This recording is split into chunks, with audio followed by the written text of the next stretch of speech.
an NFC Championship game rematch. It's the coach. You're watching Week 5 of the NFL on EA Sports. Last January, it was Case Keenum versus Nick Foles. Today, it's Kirk Cousins versus Carson Wentz as the Minnesota Vikings head to Philly to take on the Eagles. I'll have stats and scores around the league at halftime, but first, let's send it out to Brandon Gaudin and Charles Davis.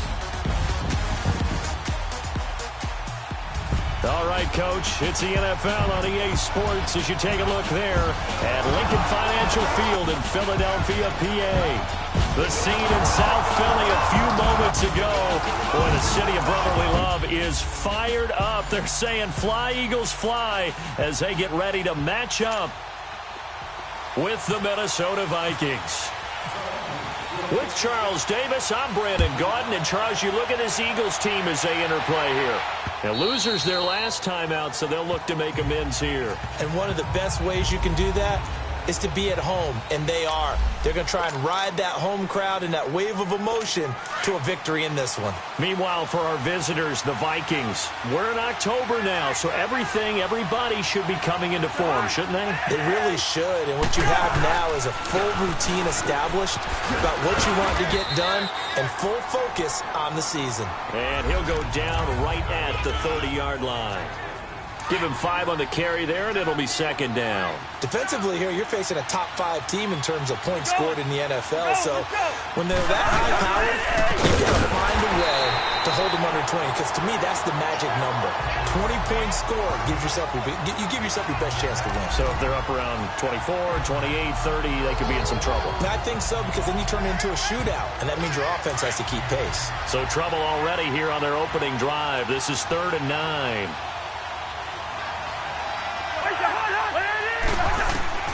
Working out of the gun, Cousins. And he couldn't hang on to it through the contact. Incomplete. Anytime a defense can sit back in a zone like that, it tends to create a lot of congestion in the middle of the field. Makes it very hard to slot one in. Looked like I-4 at rush hour in your hometown of Orlando, Florida. An absolute mess. Now Sproles. Officially, that'll go as a 52-yard punt. Not too shabby. And the Eagles will have it, taking over 1st and 10.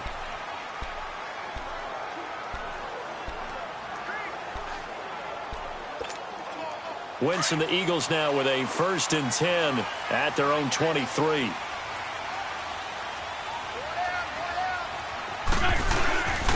The former Indiana Hoosier here, Tevin Coleman.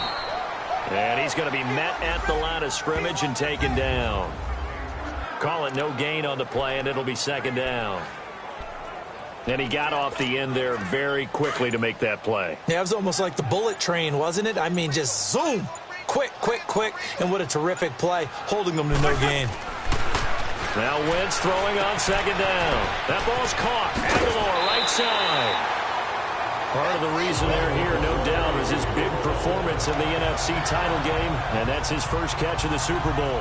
They've got good playmakers on the offensive side of the ball. I don't know what happened last week to really hurt their performance and hold down their production, but I would dare say that this week in practice, there's a lot of talk about how they're going to increase their proficiency. And that was a good start, getting the playmakers involved. You mentioned that to me pregame.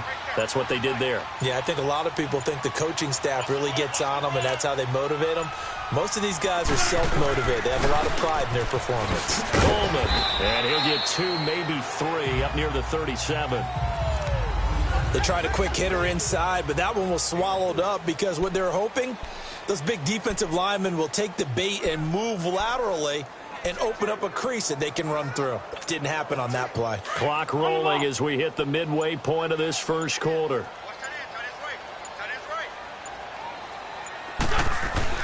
Wentz to throw on second down.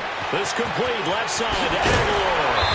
And he gets this one to midfield before he's brought down. It's a gain of 13 for number 13, and it gives him a first down. Well, if you do read man coverage, Brandon, the drag route's a pretty good one to run against it because you're running away from people on it.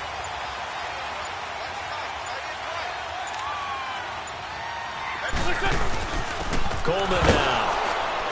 And good penetration here. He'll get this down only to about the 49-yard line. Just a yard on the first down carry, so it's 2nd and 9. They tried a quick hitter inside, but that one was swallowed up because what they're hoping, those big defensive linemen will take the bait and move laterally and open up a crease that they can run through. Didn't happen on that play. Now Wentz looking for Jeffrey, and it's intercepted. Picked off by the former first-rounder Trey Waynes. And he will take this one home. It's a touchdown. Well, we know this defense has athleticism. Spots like that prove us right. I love the way that you spotlighted the athleticism because you and I both know the best athletes on the field, they play on defense. Oh, I don't know. I was a kicker. You got to remember that now. Come on, come on. Fine. And he'll take this across the 25, couple extra yards, up to the 27-yard line.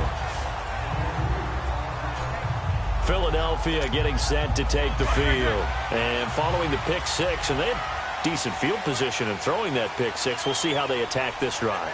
And I think all you say to your guy is, listen, let's just take care of the football a little bit better. Make some better decisions on this drive, and they'll probably help them a little bit with maybe some really high percentage throws early to let him get settled back in. But they told us, they've got confidence. That's not a problem. Yeah, not a problem at all. They just want to make sure they get things settled down a little bit for their offense and give their defense a little bit of a chance to rest. 4 yards on that last completion, so that sets up 2nd and 6. Working from the gun, Wentz. Ertz has it left side. And he's able to take this one up to the 35-yard line. 4 yards on the completion, and it sets up a 3rd down. I think defensively you're okay with that. You're in the first quarter. He's going to get some catches, but they rallied to him quickly. And that's what you count on, and I like what you just said. First quarter. Back live with Charles Davis. I'm Brandon Gaudin. It's the Eagles with the ball here to begin quarter number 2. They're up against a 3rd and 2 to start things out.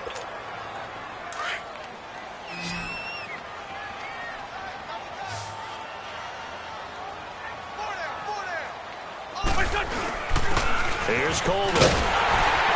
And he will have first down yardage as he's brought down at the 41. 7 yards there, good enough to move the sticks.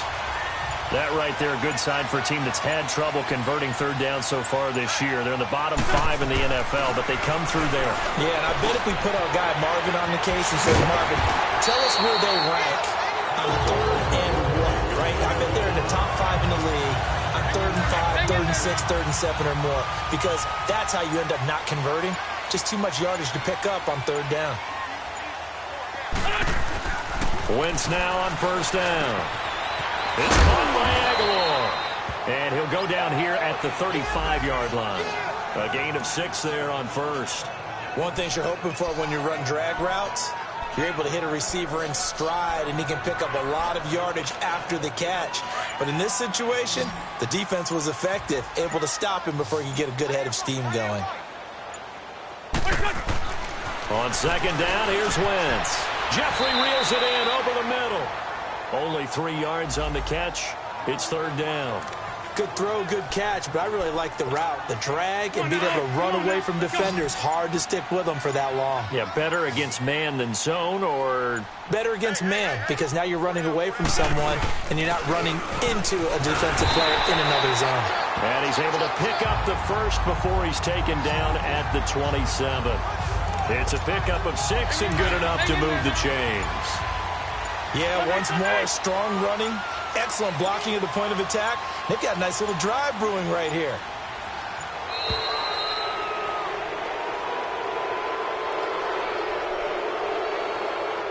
Delay of game, offense.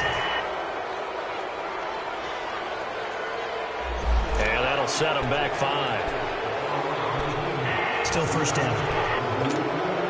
So a little bit of a stiffer challenge now. 1st and 15 following the delay of game. They'll run it now out of the gun. And he's going to fight his way forward here for a modest gain. 4 yards there on the carry. Gets it back to 2nd and 11. Typically, we think it's the strong safeties that are better tacklers, especially closer to the line of scrimmage amidst traffic. But in this case, how about the free safety coming up and making the big-time play? All right, coming up at intermission. Charles, you want to wait to enhance your Saturday? I certainly do. I've got just a thing for you. It's the coach, Jonathan Coachman, standing by Orlando. He'll be alongside at half to take us through the weekend in the NFL. Completes it to Aguilar. And he'll be a couple yards shy of the red zone here at the 22-yard line. That catch good for 5. It's third down. What terrifies defenses when they see slant routes thrown is that the receiver is on the move, and oftentimes he catches it and gets upfield. Does a really nice job rallying to him and stopping him for a minimal gain.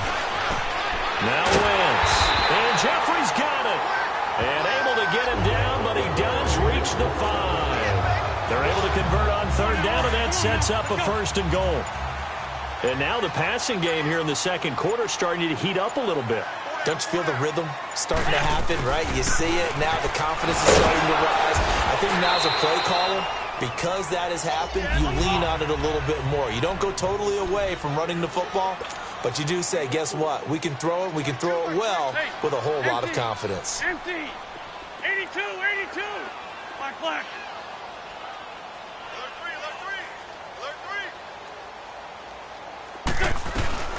From the gun, it's Wentz. This is taken in by Jeffrey. He's got it. Touchdown, Eagles. Alshon Jeffrey in the final seconds of the first half. And the Eagles are within an extra point of tying this thing up.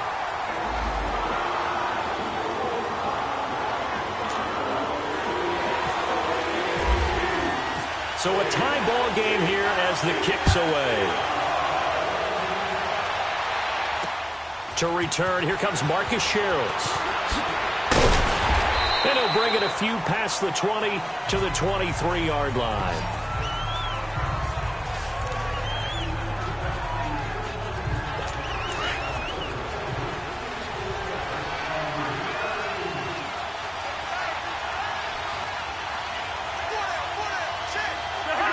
And we will likely not see another play here as they take the knee. Due to time constraints, we move you forward in today's broadcast to the beginning of the third quarter.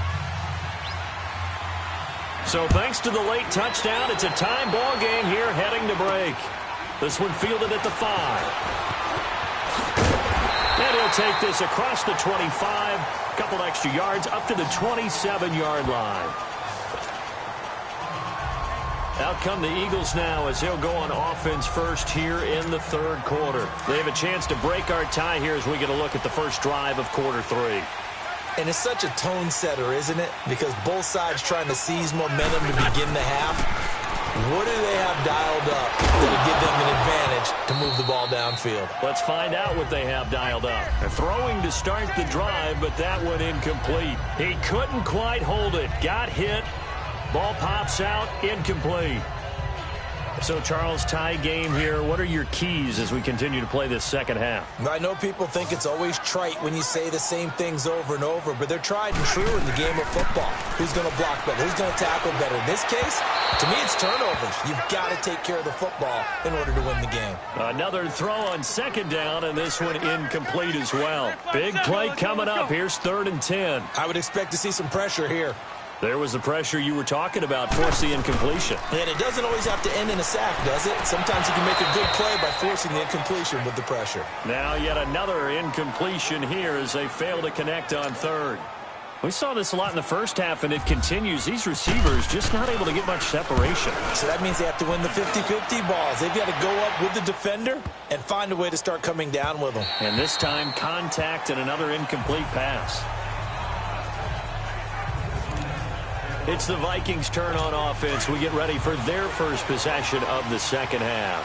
Their defense did its job, yielded no points. Now it's the offense's turn.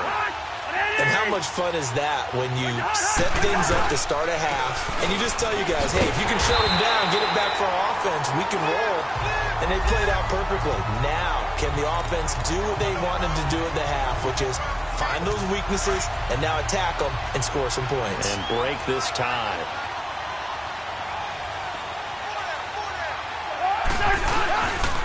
Again, it's Murray. And he'll power his way up near the 25. 5 yards on the carry there, and it leaves him with 3rd and about 6 yards to go.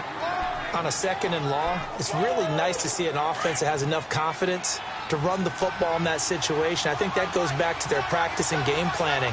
They've seen things that they've seen on tape and in previous games that led them to believe that even in a long-distance situation, they can still run the football and gain enough yardage to put themselves in a good spot on 3rd down.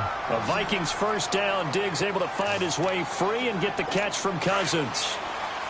Well, we're used to seeing the guy that you consider the #1 receiver double covered, but how about this guy?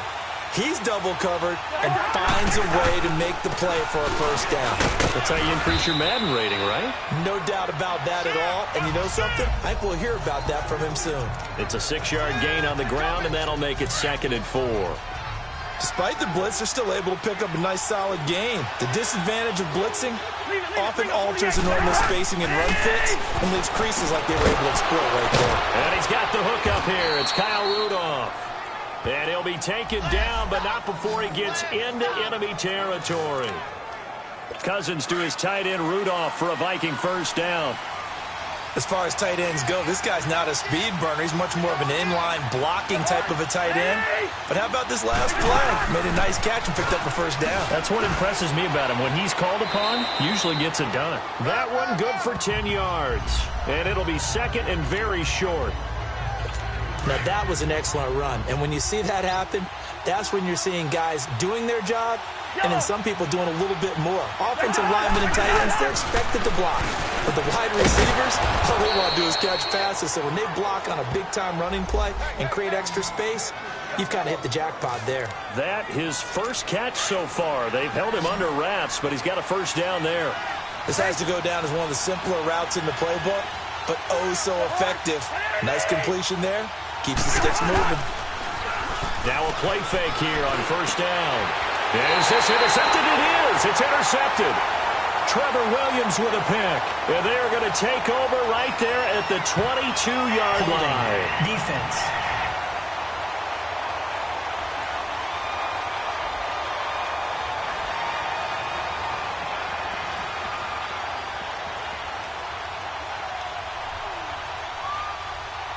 Wait a second. They did not accept that after the incompletion.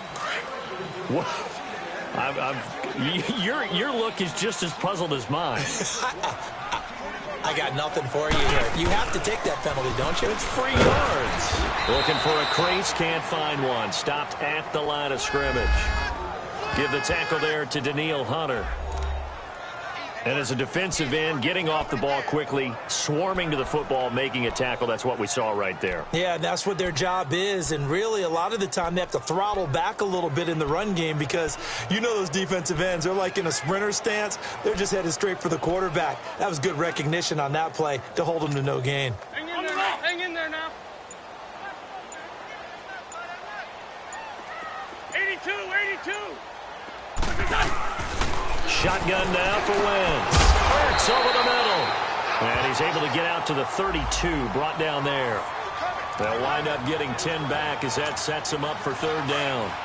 He's been quiet today in the passing game, just his 2nd catch. Yeah, and people have to come up with schemes to limit him. And what a lot of teams do, they'll double him, use a linebacker underneath, a safety over the top.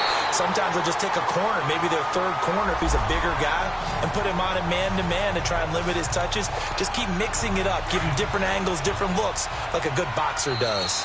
Hasn't been his best afternoon on the ground, far from it, but a critical 3rd down conversion.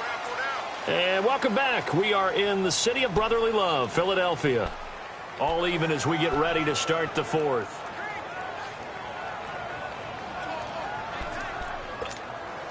We saw a number of good games earlier today. This one might top all of those. It's been a dandy as we come up on 1st and 10.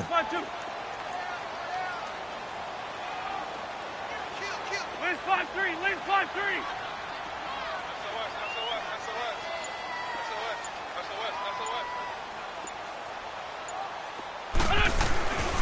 Wentz.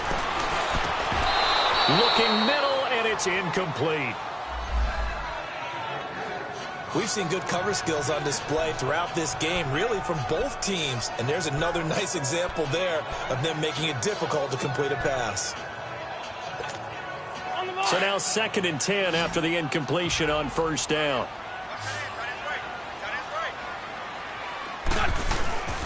To throw, it's Wentz. Firing quickly here, and that's complete. And taking it across midfield and inside the 45. They call his number again. It's his 6th catch and a first down. Doesn't matter whether it's a zone coverage or man coverage, the drag route can be effective when it's run well.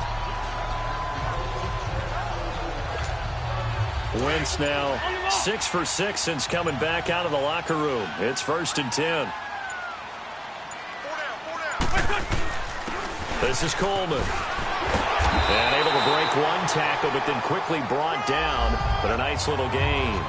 Give him 10 yards on the pickup, and that'll bring up a second and just about a few inches here. On any explosive run, you can almost feel the ground shaking, and that's from the offensive linemen creating space for their runners.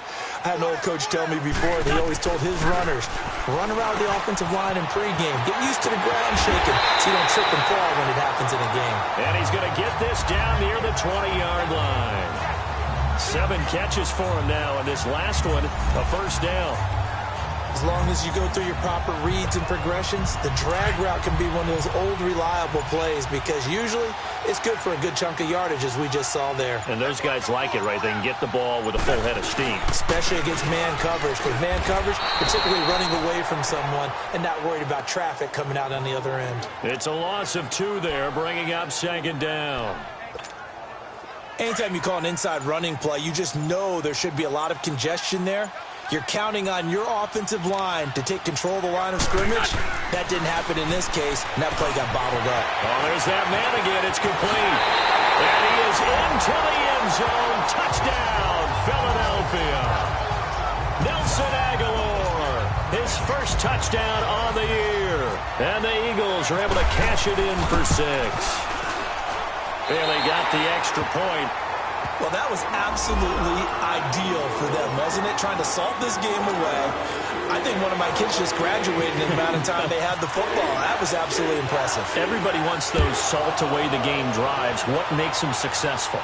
Well, when you're able to mix run-pass, when you're able to control the football and stay ahead of the chains, I'm using every cliche I know, but that's how you get it done because you're not taking negative plays, and that way you're able to run what you want to run when you get a chance to call it. Defensively, you said coming in earlier in the broadcast, the magic number was 20 points for you. That's what you thought they would have to hold this offense to or less than that. And, wow, they've done that in a big way, haven't they? And not only have they done it, they put themselves in a great position to win this one because holding them down was paramount. If they could get it done, well, guess what? We see the end result. Right now, they have their eye on victory. And leading here in the 4th. Facing a 2nd and 2 after that last catch, good for 8 yards.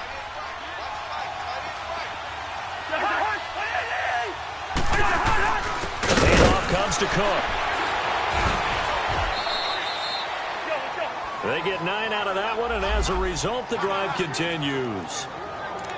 For a lot of guys playing this game, there's no better feeling than running right through a tackle. He's able to lower his center of gravity and churn his legs for a really nice pickup.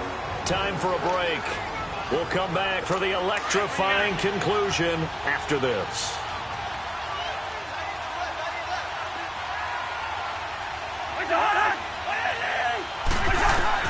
Cousins on first down. Finding his safety valve here. That's complete. And he'll go down right around the 47 this time. 4 yards on the pickup, and it'll make it a 2nd down. He's back to throw. Wide open receiver complete. And they're able to get this one down to the 25. A really good pickup of 28 yards.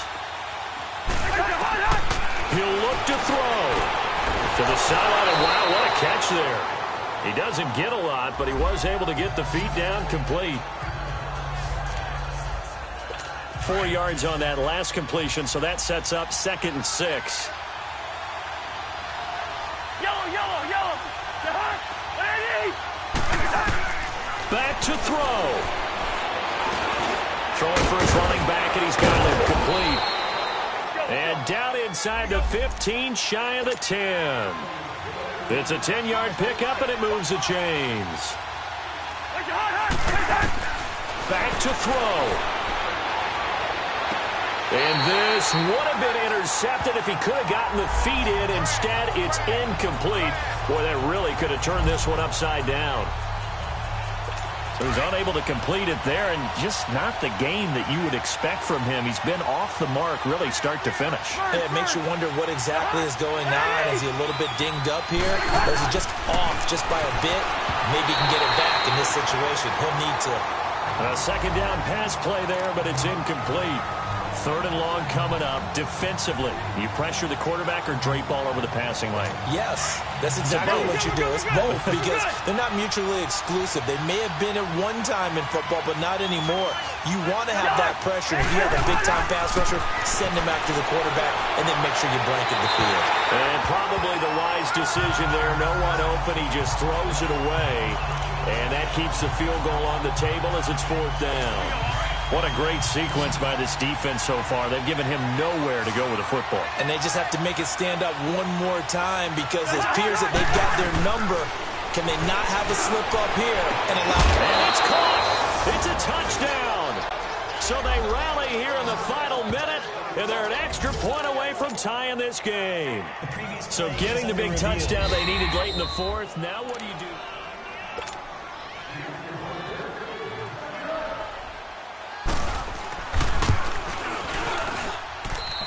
It took them an extra look, but they found out it is a touchdown indeed. The official says this one counts.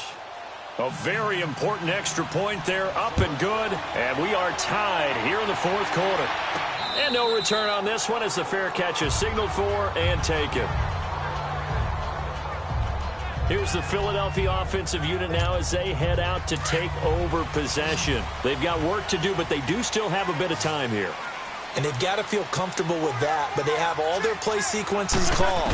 If they get out of bounds, that allows them to huddle and call another play, but if they don't, it's hurry up to the line of scrimmage. And that's caught inside the 35. And now the Vikings are going to stop it here on defense with a timeout. As the clock stops here with 46 seconds left to play. Hang in there now. Hang in there now.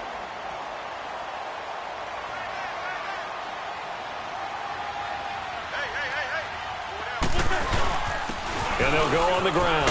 And he's going to be taken down with a marker on the field. So let's see about the call. Holding offense. The guilty party chants Warmack, the guard out of Alabama.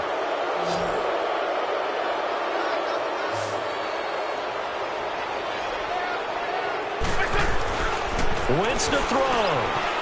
And a quick throw here, that's complete. And he'll be out of bounds, able to take this one down to the 20-yard line. It'll be a pickup of 12 yards. And it's a second down. And he's over 100 yards now after that last catch. Already, of course, leading the NFL in receiving yardage. So he's done nothing at all to hurt his cause to stay in that spot. But I've been so impressed with how he's gotten it done.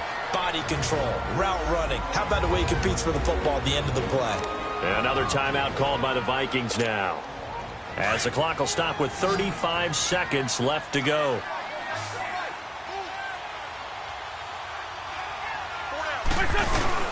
On third down, it's Coleman. And stopped a few yards shy of the goal line at the 3. They're able to convert on third down, and that sets up a first and goal. In position for the possible game winner, but they need to get up and spike it.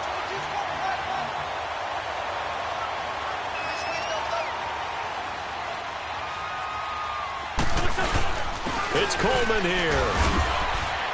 And he's in for the touchdown. And in the final seconds, forget overtime. They just likely won this thing in regulation. And that score, in this time frame, that's like a big reveal at the end of a great movie, isn't it? Out of nowhere, almost, it appears, they get it done. How about that score? Finishes like this is why we love sports. This is why we love the game of football. So glad that we got to be here to watch this one. Here comes Sherrills.